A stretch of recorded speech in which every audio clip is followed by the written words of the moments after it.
நான் இந்த லக்கி பவன் ரோட்டோட மேனேஜராக பொறுப்பேற்கிறேன். நான் இந்த கடையை வந்து நாங்கள் வந்து அரசாங்கம் முறைப்படி டெண்ட் எடுத்து நாங்கள் மாதமான வாடகை கட்டிட்டு இருக்கிறோங்க.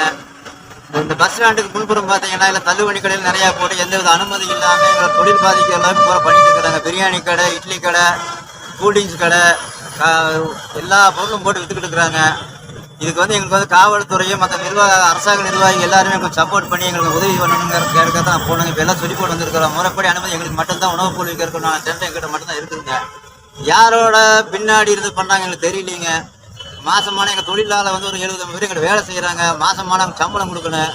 கடையோட உணவு வியாபாரம் கொஞ்சம் பாதிக்கிறங்காட்டி தான் இப்போ போய் எல்லாருக்குமே சொல்லிட்டு இருக்கிறோம். அதனால தான் உங்களை முன்னாடி வந்து நாங்கள் இந்த பேட்டியை கொடுக்குறோம். முதல்ல நம்ம அறிவிக்கணும் ஒரே காரணக்காக இப்போ போய் எல்லாத்தையும் முறைப்படி சொல்லி போட்டு வந்திருக்கிறோம். அவங்க வந்து நீ பார்த்து எல்லாரும் எடுக்கிறேன்னு சொல்லிட்டு எங்களுக்கு வந்து உறுதிமொழி கொடுத்துருக்குறாங்க. எடுப்பாங்கிற நம்பிக்கையில நாங்கள் இருக்கிறோம்.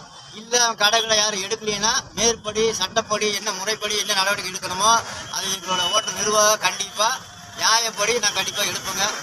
அது யார்கிட்ட போய் முறையணுமோ முறையிட்டு சட்டப்படி நியாயப்படி தான் நாங்கள் எடுப்போம். நாங்கள் யாரையும் போய் நாங்கள் போய் வற்புறுத்தவோ இது ஒன்றும் நாங்கள் இல்லைங்க. எல்லாத்துக்கும் உதவி செய்யணும்னு சொல்லி தான் கேட்டு வந்துருக்குறோம். அவங்கள சப்போர்ட் பண்ணுறேன்னு சொல்லி அவங்களோட எங்களுக்கு சொல்லியிருக்கிறாங்க. நாங்கள் இத்தனை நாளாக வந்து தெரியாமல் நடத்திட்டோங்க. யாருமே எங்களை கேட்கல. இப்போ தான் முதல் தடவை நீங்கள் கேட்குறீங்க. அதனால் உங்களெல்லாம் உதவி பார்க்குறேங்க பண்ணுறோம். இது வரைக்கும் தெரியலன்னு இன்னைக்கு தான் சொல்லியிருக்கிறாங்க. எடுப்பாங்க நம்பிக்கையில தான் நாங்கள் எனக்கு எல்லாம் சொல்லி போட்டு வந்திருக்கிறோம். உள்ளது உள்ளபடி உண்மையின் குரலாய் நிகழ்வுகளின் ஒளியாய் டிஜிட்டல் வாய்ஸ் தமிழ்.